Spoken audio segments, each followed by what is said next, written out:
Wednesday, everyone. So thank you for joining us here.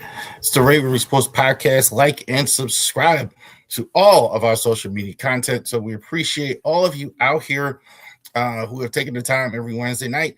I know it's a nice night here in Virginia and in Baltimore and all places, whatever you're watching. This thing was designed for definitely to fans that are Ravens fans, Orioles fans, Baltimore sports fans, that no matter where they live.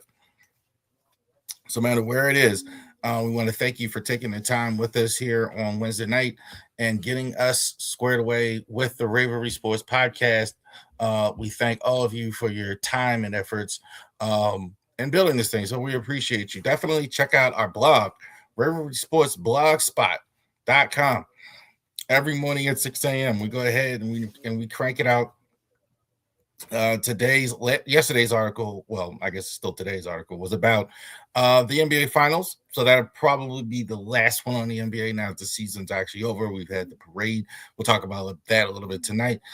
We talked about Gunnar Henderson every morning at 6 a.m. So check it out. So definitely to RavenSportsBlogspot.com. Definitely check it out. We're there every 6 a.m. We'll go ahead and get that squared away. Genesis Notary Services /Facebook.com. So definitely check that out if you are in the Winchester, VA area, which I know a lot of you are. So definitely have some fun with that. Having a blast going ahead doing these notary appointments, meeting so many great people, working, helping them with the documents, making sure everything is legal. And we're growing. I just put up there the other day, we had our busiest June ever. So we've been busy. I've had several appointments in one day for the first time. I have to turn down stuff because I'm so busy doing a lot of stuff. So I appreciate all of you in the Shenandoah Valley area who have come out and really supported that as well. RavenSports.company.site. That's our flagship, so you can get Ravens hats as well. Also, to check out our Fanatics links, they're everywhere. Lately we've been doing those during the game, so you can check it out. Check it out. You know, if you get some Ravens gear, get some Orioles gear, get some hats and jerseys and all that other stuff. So all you have to do is go ahead, click the link. I see yesterday was the America 250th birthday. Orioles gear is there, so they're going to be wearing that on the 250th birthday of America. So definitely check it out. So definitely to all of that stuff is there. See, Charles Harris, we are Legal Shield. Our Legal Shield stream is coming on July 3rd. We're not going to do it on the 4th. We're going to do it on the 3rd. That's Friday, the 3rd, around 12 o'clock in the afternoon. We're going to talk about that. The value of that is tremendous. So definitely, too, if you haven't checked out Legal Shield, absolutely do that. Check out Legal Shield. It's a great resource for you. I can't tell you, if you're a business owner or a young person or anything like that, that need a will done, the value of that is just astronomical. You got to go ahead and get that squared away. And we're going to instant reaction. We're going to talk about the MLB draft. We're going to talk about the Worlds and Orioles game on July 11th at night, 9 o'clock. So definitely check that out. Be live on the Rivalry Sports Podcast channel and the Driving to the Top channel. So we're going to talk a little MLB draft that night as well. So definitely check that out. All right. Let's get that business. So we got a little while here. Mini camp is over.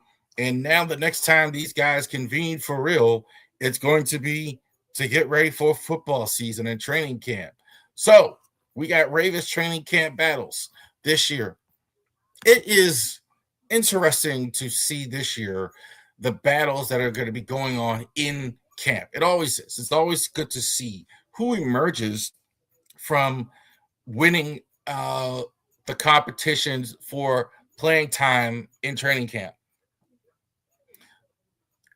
Football is not, you're not just in professional sports, and this is true. You're not just going after your opponents. Obviously, you have to be good enough to have opponents, right? You got to be a contributor to your team. Football, more than any other sport, you got to fight for your spot. You got to get your spot. You got to fight for the snaps. You got to perform when you have snaps. You got to do everything you can to actually win spots. So who are the guys right now, I think, where you see battles for camp? as well. So let's go over his first one. This, I don't even know if this is a spot. We're going to talk about it anyway. So you got Skylar Thompson, who has for his career, you see him pictured there with Miami, 721 yards, 1 TD, 3 interceptions for his whole career. And also Diego Pava, definitely 2 Heisman Trophy runner-up. Outstanding year at Vanderbilt last year, 3,539 yards and 29 TDs, 8 interceptions. Pava is definitely going for the 3rd TD spot. Now, why do I say that? Are they going to be carrying 3 TDs? They picked up a lot of QBs. We don't know yet, right? So I would say it's easier for us to say, okay, we have John Harbaugh, we got Jesse Minter. We don't know exactly how he feels about that. Works, how much say will, I mean, obviously he has the final say. Declan Doyle, does he want to carry the new offensive coordinator? Interesting to see. I kind of get the feeling with as many quarterbacks as they brought in that they're looking at the possibility of carrying 3 quarterbacks. Skylar Thompson, I think you kind of know what you're getting. I think this guy is a career backup. I think this is probably the safer choice. You get a guy that if something happens here to Tyler Huntley, Lamar Jackson, I think you can bring Skylar Thompson in for a game, have him play well, have him come in for a series, etc. I don't think you worry about that. The upside of the other guy is very interesting. A guy like Pavia didn't look good in college, obviously, getting the Heisman Trophy runner-up. Didn't look good at the Senior Bowl. Didn't look good at a lot of camps, or else I think he would have been higher and small, about 6 feet. They're listing him at 6 feet. I don't think he's even 6 feet. 29 TDs, 8 interceptions. Interesting to see if the Ravens think they can develop him with all of his natural ability and become the 3rd QB at some point. Also, too, at the quarterback position, you never know if they feel if they can carry a 3rd guy on practice squad. I think this is why this is noteworthy. I don't know if you can carry either one of these 2 guys on practice squad. I'm almost positive that somebody, if you cut one of these 2, would pick him up at some point. So if you have interest in keeping these 2 guys, I think you're going to maybe have to make them the 3rd quarterback, and I think they may have some interest in being the 3rd quarterback. These are the 2 front runners, I think, Pavia and Thompson. I think Skylar Thompson gets it if they just really want the 3rd quarterback. Pavia, I don't know if he's an NFL quarterback as well, as good as he was at Vanderbilt. Number 2, running back. So that's going to be a thing. We know Derrick Henry is going to go ahead and start. A lot of flux on the offense here. A lot of change here. So interesting here. So you got Justice Hill, 18 carries. This is a 2026 stats. 18 carries, 93 yards. Didn't miss some time, I think, with injury. Rasheen Ali, 7 carries, 24 yards. Total last year. And Adam Randall, the rookie, 172, 858 and 10 TDs as a Clemson Tiger. So those are college stats with him. So the Ravens carried 4 running backs all last year, which surprised me. I didn't think that for sure they would carry 4 running backs for the entirety of the season. So that really did. I really didn't think they would do that, but they did. They carried 4 running backs. Will they be doing that again? Interesting now, because now you don't have a fullback anymore. You may be carrying however many tight ends. Are you going to be carrying 4 tight ends? Are you going to be carrying 3 tight ends? So I definitely think there's runway for all 3 of these guys to be on the roster.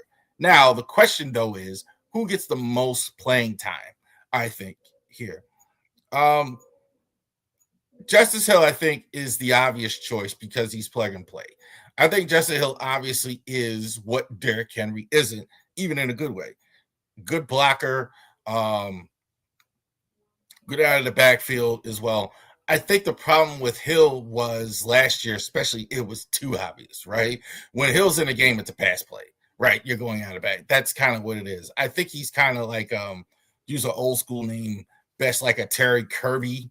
Like, if you know that name, you old school football fans, old Miami Dolphin guy like Terry Kirby, Philadelphia Eagle, guy out of the backfield, like a guy out of the backfield. That's kind of how they're using him. terrific blocker as well. So it's obvious to use more of him. Adam Randall, I think, is obvious because he's more like Derrick Henry. He's a guy that's going to run over people in the run game. Not saying he's Derrick Henry to that level, but definitely he's a guy. I think he's the rookie you can build him long term. Rashid Ali's role is going to be interesting. I don't like him nearly as much. I think he's okay. I think he could. I think his value, though, unlike these other two, maybe a little bit Justice Hill still, but it's on the special teams. I think he has value there. So it'll be interesting to see what they do with him.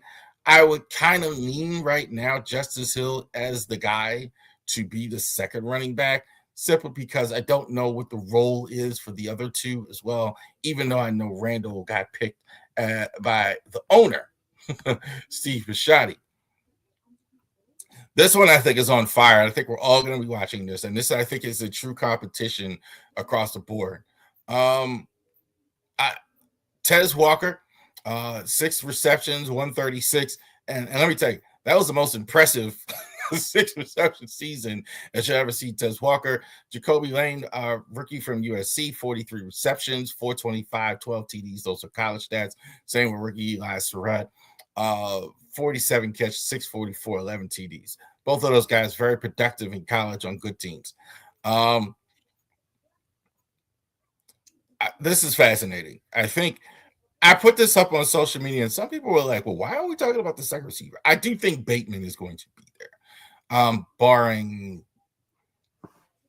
some mirrors, barring some trade or some mirror, something unique happening. I do think Bateman is going to be your second receiver.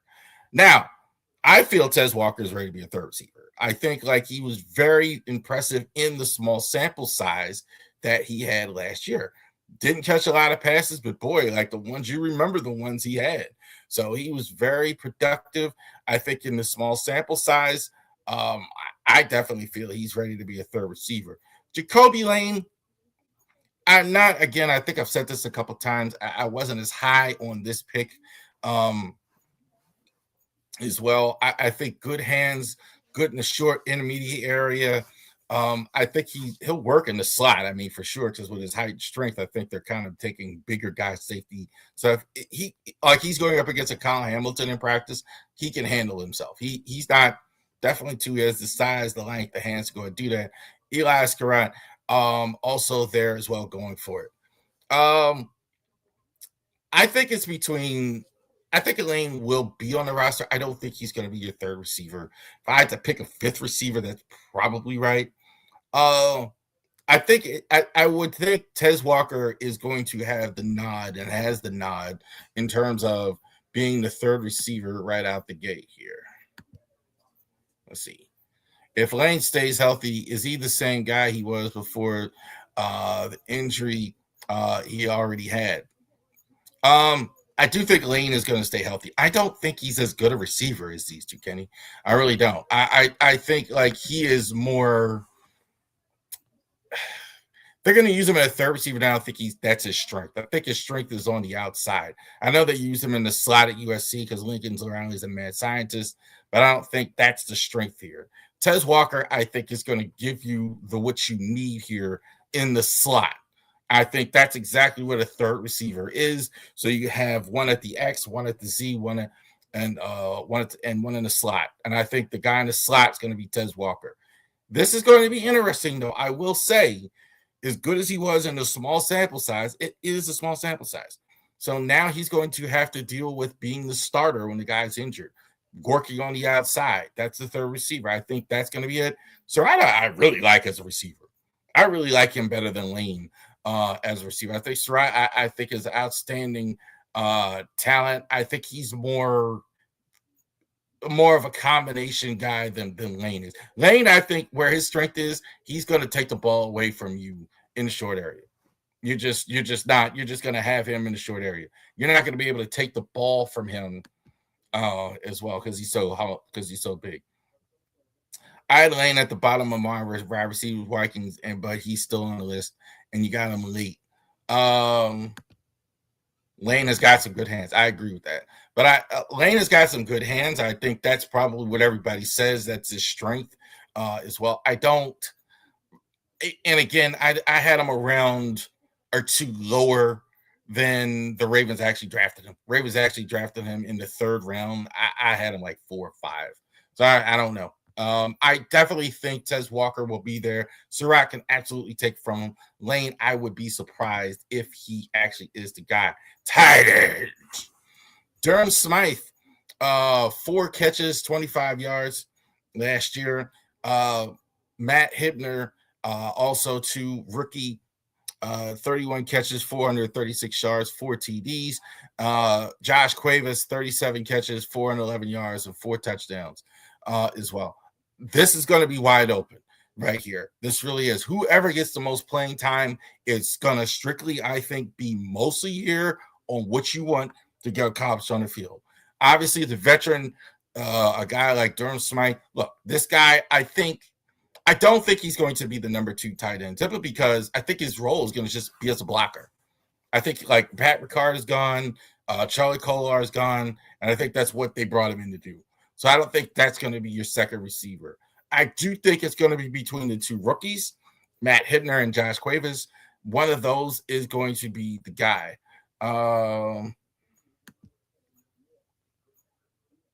Is Andrews your guy? I like Kolar and likely better. I didn't. I think Andrews is a better tight end than those guys.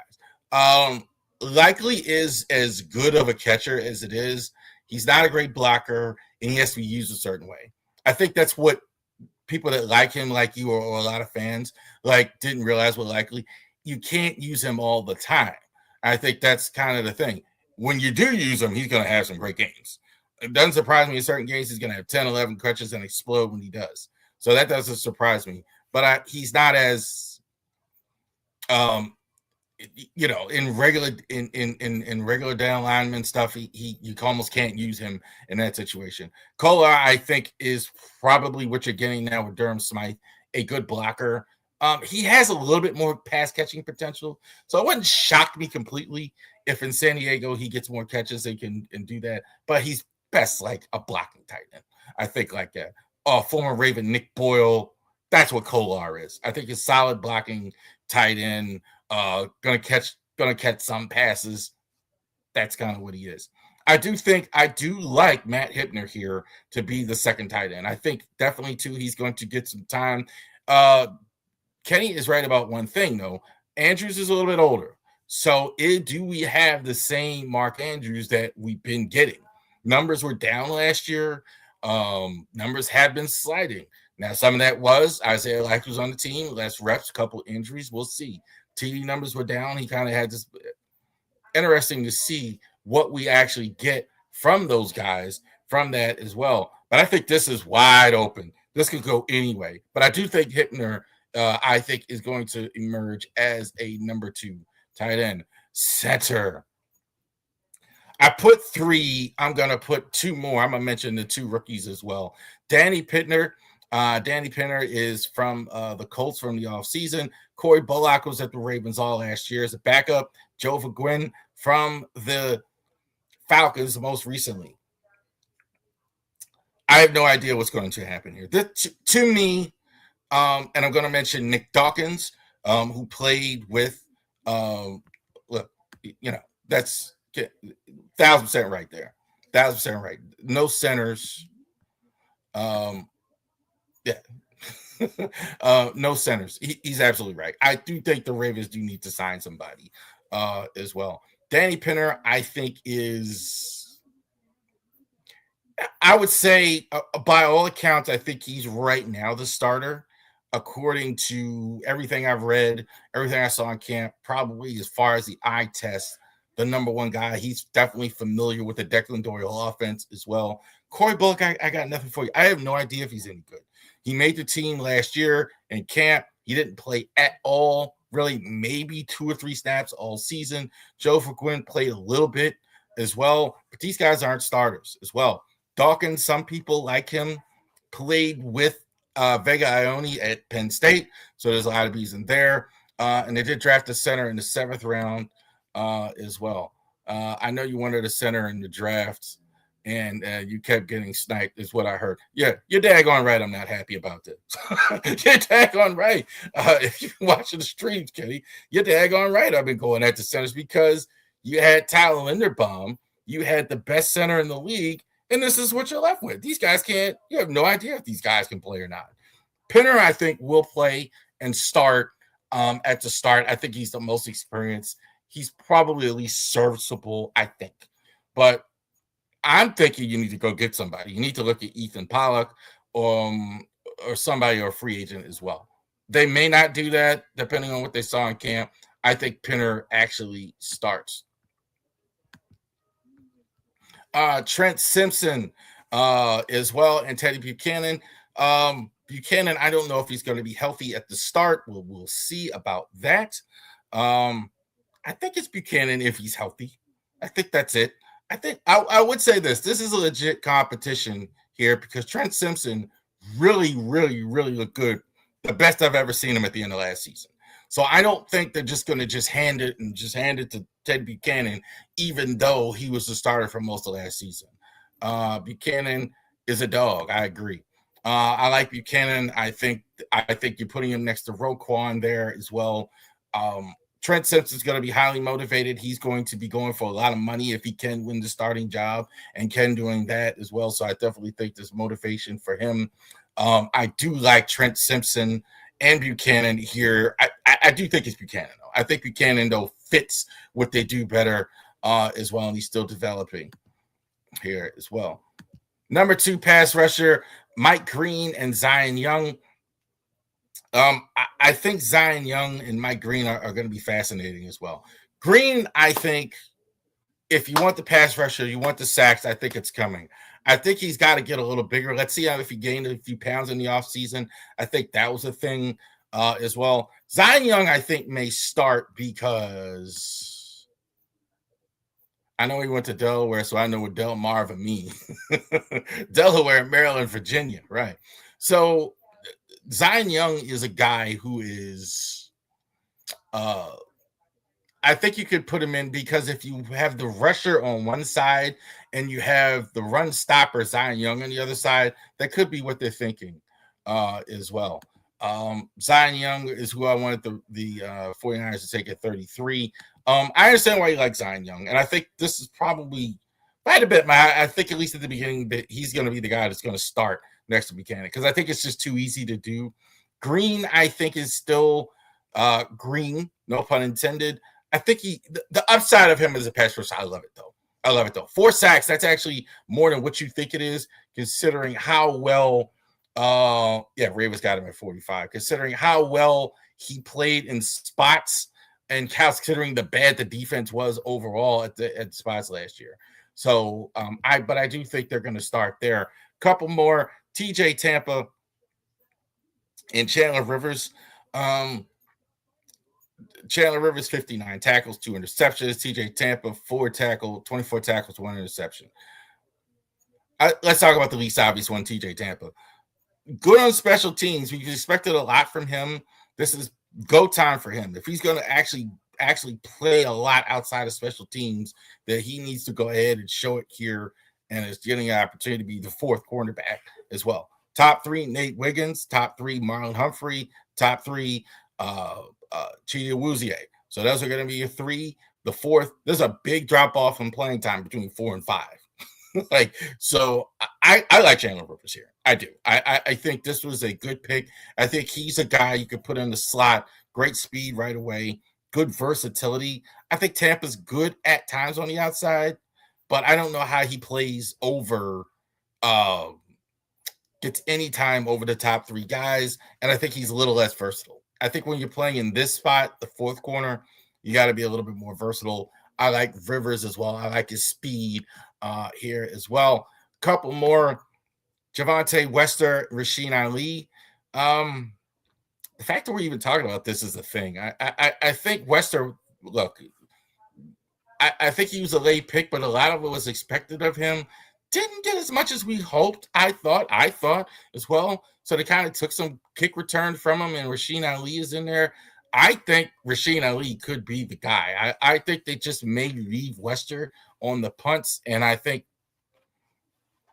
Ali could be the guy doing that there as far as kick returner. I do think they'll look at it, though. I think it's going to be interesting to too, because I think the roster spot is going to be a real thing.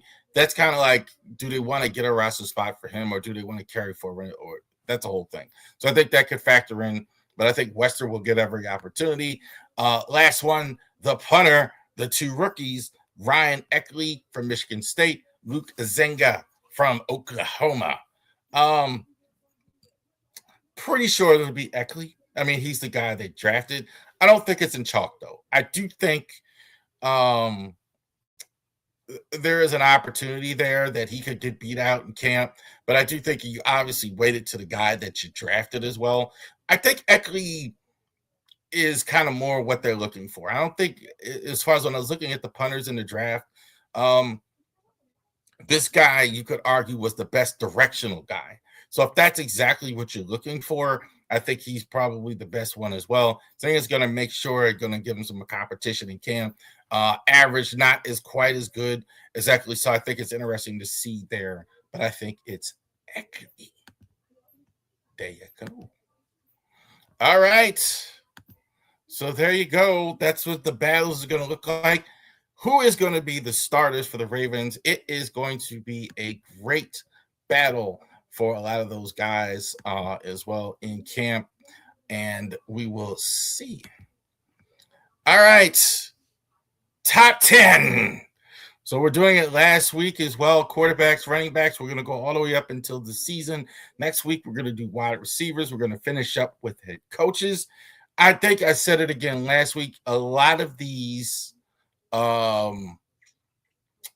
lists are going to surprise people, because there is, I think, a bit changing here as well. I think the number one guy may surprise some people here on the list. So I mean, you're going to see some familiar names here, but I think this is right. I think this is the order of the top 10 running backs in the NFL. This will be on the Raven Sports social media pages, which, if you haven't done, go ahead and subscribe to follow us on Facebook and Instagram and X. So definitely check that out. So let's go. Number 10, Devon Achane of the Dolphins. I think, look, this guy's a blazer. I mean, I think, look, there's nothing wrong with blazing speed at the running back position. I think the biggest problem with him, and I'm just, this is going to sound bad, but he's just on the wrong team. I mean, I don't know. That's kind of the biggest concern. Like, you know, you got a new quarterback, you got a new coach.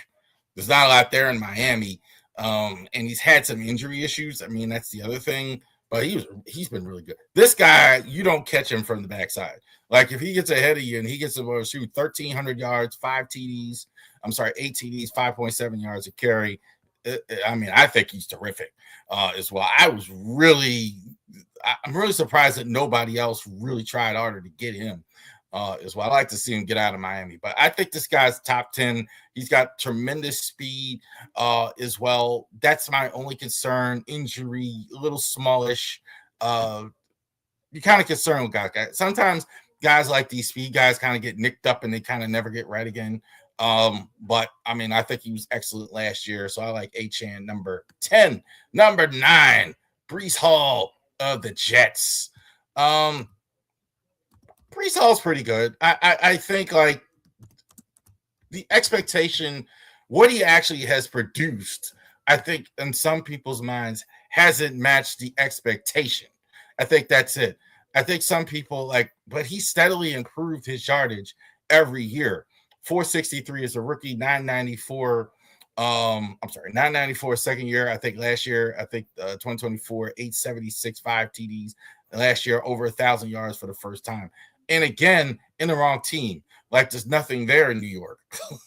So you got to focus on him all the time.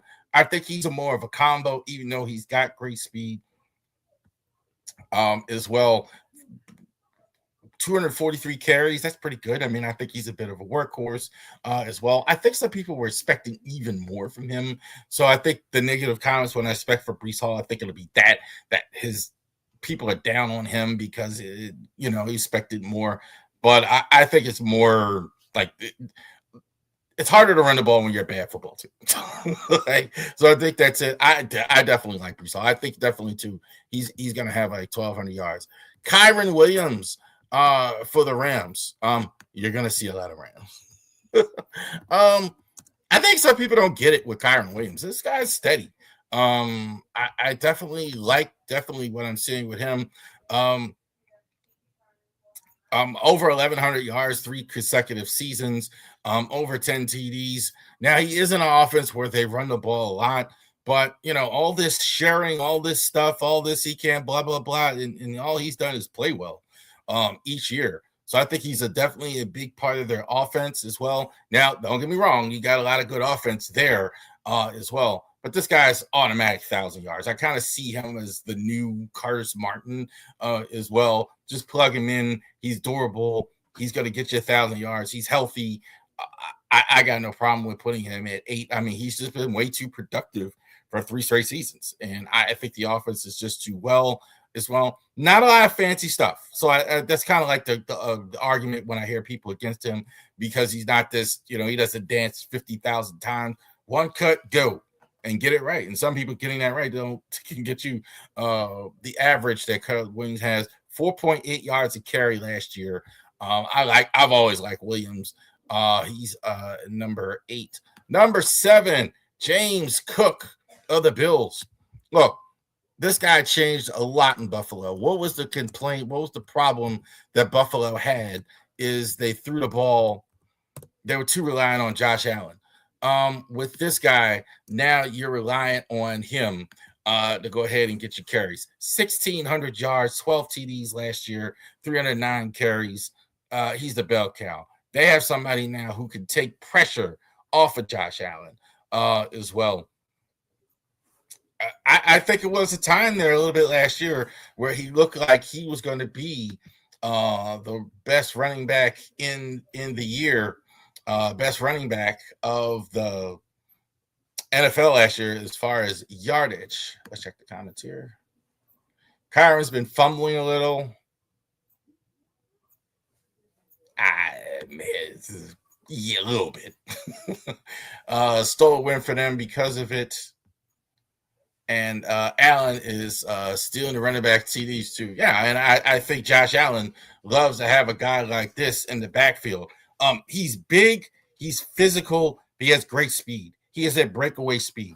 That's well. So he's kind of like a little bit less a version of a Derrick Henry when I see him. Stronger than you realize, though. I think his strength and size kind of is stronger than what people realize, but he's got great speed as well. So this is definitely what the doctor ordered with the Bills as well. They definitely need a running back. They have all facets on offense as well, especially you have this guy. Here's Jonathan Taylor of the Colts. He's another one. I don't like the team he's on. I think this is almost kind of why I almost forget him at times, because he's just not as the Colts just aren't as good as well. But this guy has been just racking up yardage to a ridiculous level. 1,585 last year, 18 touchdowns. He almost is a guy who transcends offense. It almost doesn't matter what the quarterback is doing. So it definitely doesn't. Taylor must hate being on the Colts. I don't blame him. I think their GM is kind of weird. But I think Jonathan Taylor, is the offense as well. I don't much like Daniel Jones as a quarterback, but I love Jonathan Taylor as a running back. I think he's had some good offensive lines too, but he can do everything you want. Definitely he has that good strength, size, cut through the defense. He's an all-around back. Catch the ball out of the backfield. Do everything. I definitely love Jonathan Taylor here as well. Number 5, our guy, Derrick Henry. I think some people are predicting a slippage, and I understand it because he's going to be, he's 32 now in January. Generally speaking, running backs of this age do drip a little bit, but I'm having a hard time seeing too much fall off from Derrick Henry. almost 1,600 yards last year, 5.2 yards carried, 16 TDs. Did have fumble issues last year. He did. So I think that was a factor early for whatever reason, confidence or whatever it was. Now, by the end of the year, he looked like Derrick Henry, but were some issues got to clean up there as well. So that's a bit of a concern. But this guy just is a monster truck. I mean, he just runs over. No, I haven't seen any defensive player really do anything to him ever. He just runs them all over. Very rarely, or maybe not never, but very rarely do I see a guy just square him up. You can't do it. Just like I've seen him take more guys off the field than anybody. Yes, and now you got Vega Alone to block. That's right. And that's something else he had to overcome. He's absolutely right. Didn't have the good offensive line last year either. So the offensive line, at least at the guard spots, should be much better. Bijan Robinson for the Falcons as well. I think this is a guy I think is an outstanding player. And again, on the wrong team, like on a team where there's not a lot of quarterback, not a lot of this, not a lot of help around him. But his speed is ridiculous. Fast doesn't even do it justice. Ridiculously fast. He's going to burn through your everybody as well. I just love to see him with more help. As well. I think that's probably why there's less national talk about him. But Robinson, I think, is the real deal as well. I think this guy, if the Falcons can get a little better, 2,000 yards, I think Robinson is not taking a backseat to anybody. Here you go, Kenny. Christian McCaffrey, number 3 as well. McCaffrey, I think kind of the same argument with Henry. Age is a little bit of a thing here why he's not higher. Nothing McCaffrey doesn't do well. Not a thing. Catches the ball out of the backfield. Underrated. Excellent blocker out of the backfield as well.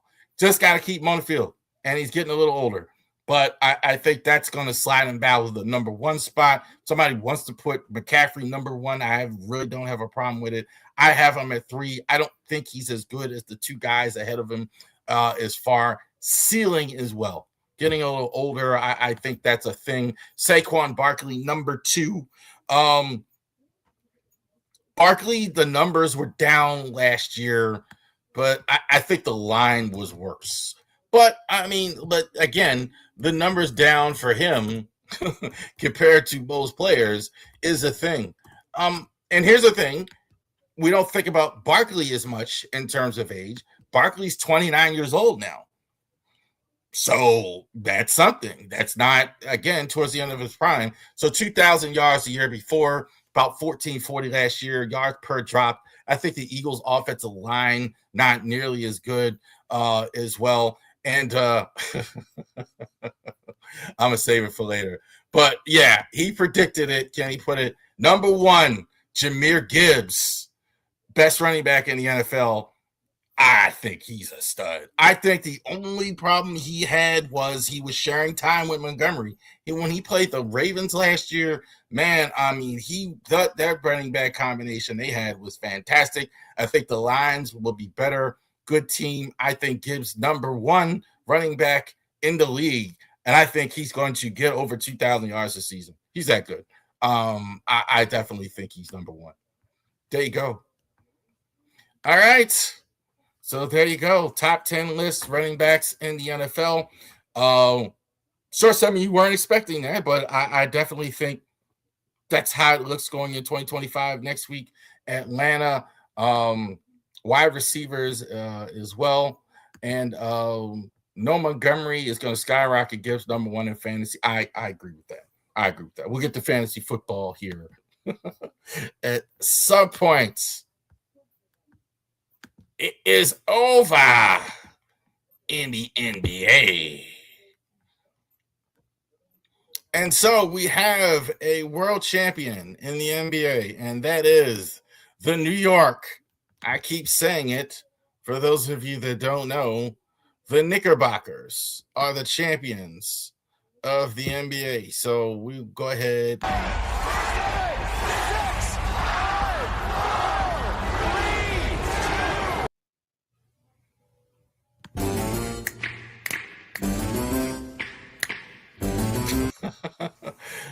Gotham. That was as close as I get to. Gotham has its world title. The Knicks are world champions. That is going on right now. Parade was today. Let's talk about a little bit. Let's talk a little bit about this here real quick. Knicks best team, I think, in the league this season, actually winning the series in 5 games. I think they lost 3 games the entire playoff. So this was, I gotta be honest with you, no way did I expect going into the playoffs the Knicks would be the most dominant team in the league, winning 3 games, dominating San Antonio, dominating all the way through, only losing most games in the first round than the last. Beating Philadelphia, they just look good from start to finish. Knicks first. Let's do Knicks first. I don't think this is a team for the ages that's going to win championship after championship after championship. But this is proof. Sometimes hot matters. They just got on a roll. They looked as good, I think, in the playoffs as they did all season long. The shooting was fantastic. Every series I saw them in, the shooting was fantastic. Obi was great. Big, tough guys. Jalen Brunson, I thought, look, the question has been answered. Is Jalen Brunson good enough to be the best player on a championship team? I think that's absolutely right. Saw Isaiah Thomas on television the other day. This is what you got with Jalen Brunson. Maybe not a guy top 10 all time or anything like that. He cemented his place as one of the greatest Knicks, not now the greatest Knick of all time. Jalen Brunson, I thought, was terrific in this series. Carl Anthony Towns. Look, a couple labels got shed there. Talk about Jalen Brunson. Carl Anthony Towns, it's over now. He's got a world championship. Same with Mike Brown. Mike Brown, I Bills was on this podcast and telling everybody I know how dumb of a hire it was to hire Mike Brown. Mike Brown's team played phenomenal. You got to give him credit down the stretch as well. So the Knicks really, really showed out as well. Spurs. Let's talk Spurs real quick. I kind of said in the last series when they beat the Thunder, people were going to panic, and that kind of happens. You got to do this, you got to do that, and you shouldn't do that, OKC. I definitely feel that way also with San Antonio. The immaturity they showed in the series kind of showed in the finals. They finally look like a young team. Just mental mistakes, not looking up to the challenge, blowing the big lead in game 4, not really mentally ready. Fox, I think, definitely was a disappointment. I don't think there's any way around that. I'm not going to be as hard on stuff because he's never been there either. Like, none of them had been there. Mitch, the coach that hadn't been that far before. Yeah, all players. I think maybe Barnes, I think, was the only guy he had with any significant playoff experience. And, he was a bench guy, like deep on the bench. So I do think there's not a lot there to sit there and break apart as well. Look, I definitely think Dylan Harper should be starting next year.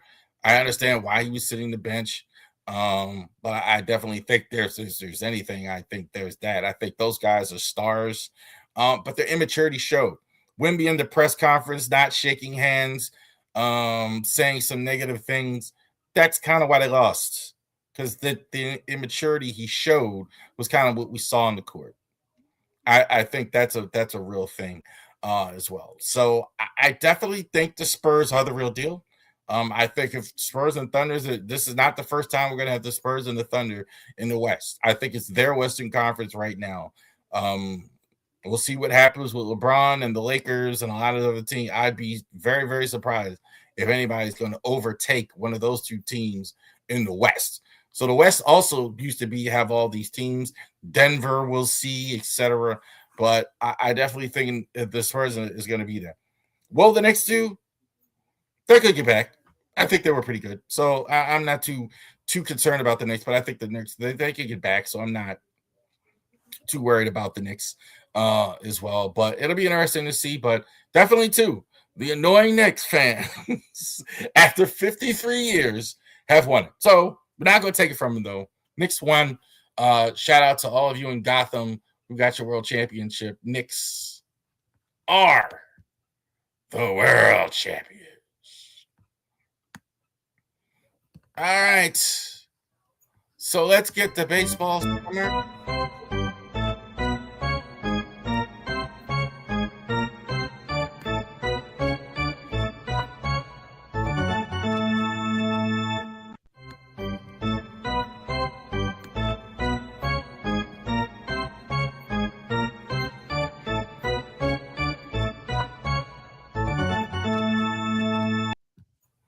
The Delmarva Shorebirds.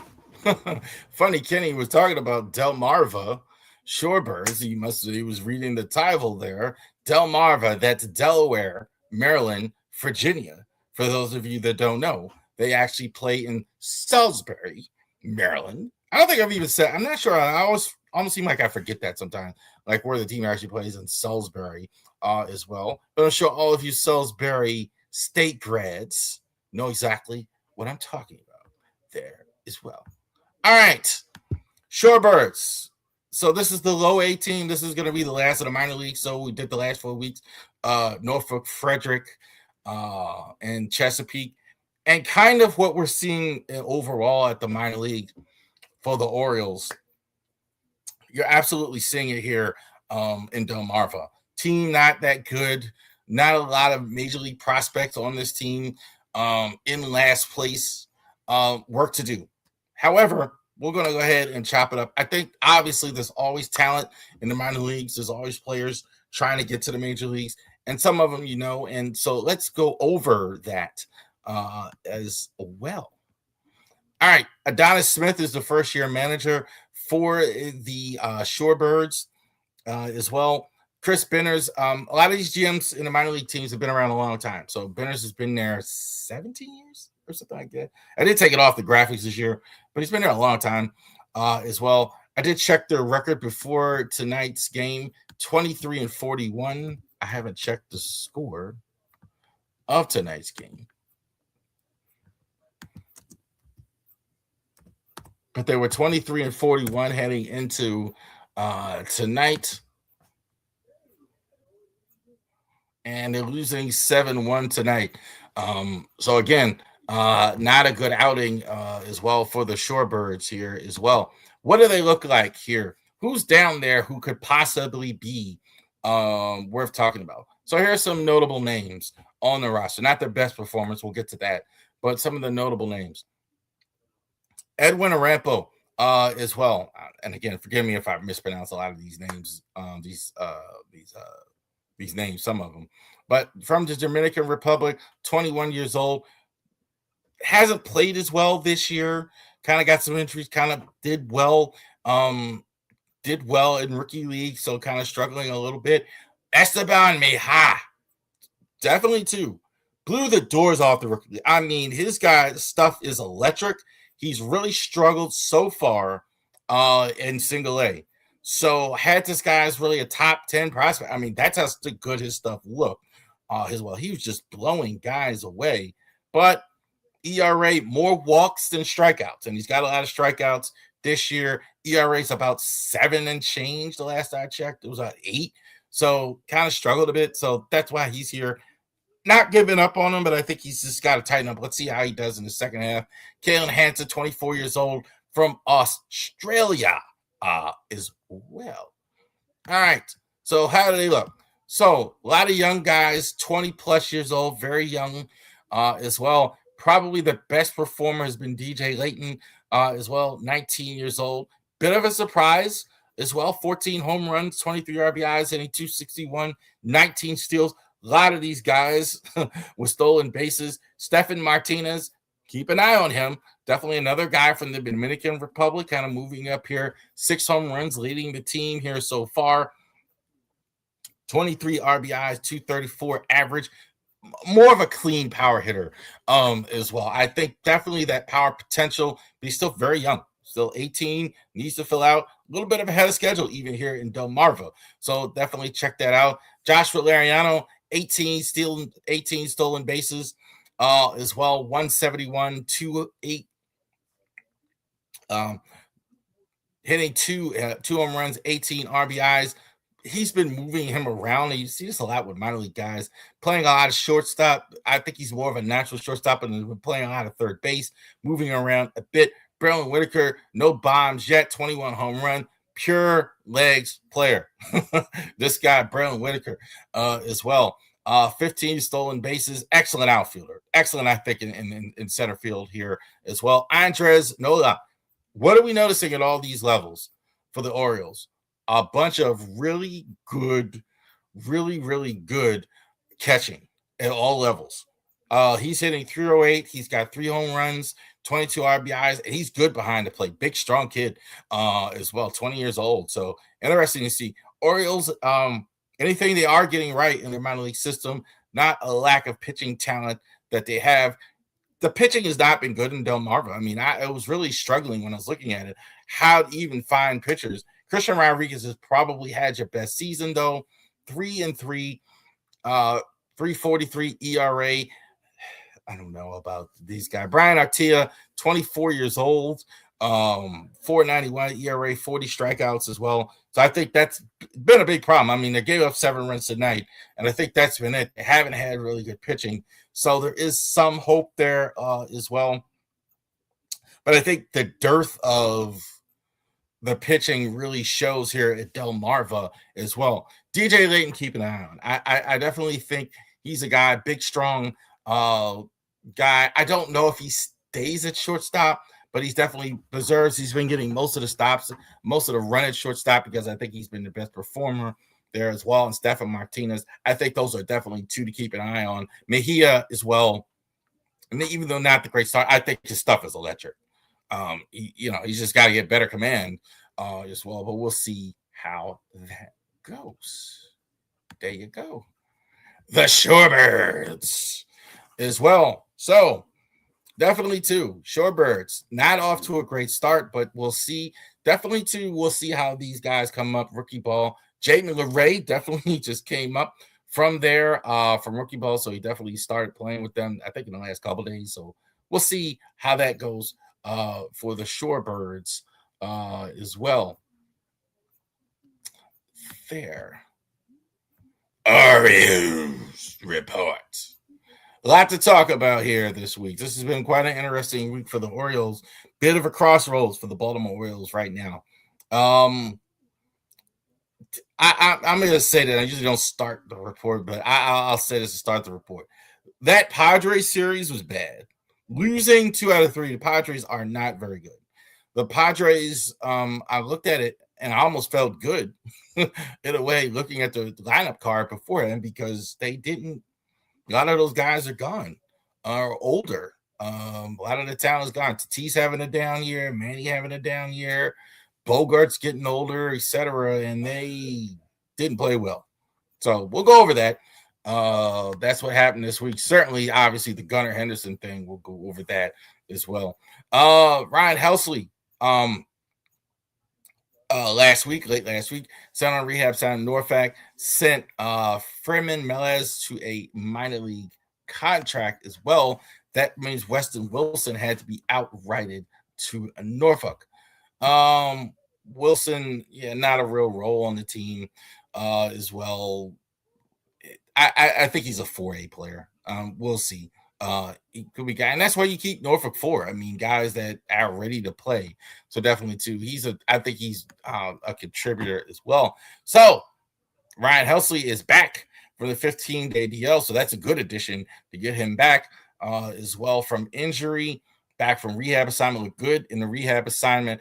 And Anthony Nunez was optioned to Norfolk. Anthony Nunez, I hope he's not too discouraged by that. He just didn't pitch well since April. No reason to do that, especially you get Helsley back. You had to give up somebody. I think Nunez actually might be better for it. He hasn't even been pitching that long. He was actually at a different position. So it surprised everyone that he actually made the roster as well. So getting Helsley back, I think, is an outstanding game. All right, let's get straight to it. Back-to-back innings, San Diego players were hit in the head with the ball, turning a fairly routine victory into a potentially costly win for the Orioles. And this was on Friday. With 2 out, nobody out, and the Padres up by 6. Reliever, I'm saying his name right, Mariano hit star Gunnar Henderson with the first pitch. He was ejected, and Stammen was tossed to. That's the Padres manager. He was absolutely thrown out of the game. When Henderson came up in the seventh, Bradley Rodriguez threw a couple more pitches at him and eventually walked. So that is the incident that has a lot of fans all upset that Gunnar Henderson was thrown at several times. First of all, it was an accident, I think, what it was, and the guy was hit, and the Padres guy, Bogarts, was hit late in the game, hitting the helmet, looked bad. But clearly, I think it was just one of those things. The ball slipped out of his hands. So, of course, they had to stand up for the guy. They threw right at Gunnar Henderson as well. They threw the guy out, and then they did it again. The ninth inning. That's insane. That I haven't seen that many times watching baseball. I watch baseball literally 100+ games a year, and I haven't seen that many times where you throw at a guy in retaliation and you throw at a guy again. One thing I want to say first, I really wish this crap would go away in baseball. I just don't like all this throwing at guys. I don't like it. I just doesn't do anything for me. I hate to see guys get thrown at. And it always starts like it started in this game, like where it's an injury and oops or something happens. It kind of starts like that. So I kind of, for that part of it, I really wish that would go away because I don't like that at all in baseball. Now, that being said, I think Craig Albanese was wrong. He did not defend his player at all there. Because there's three parts of that.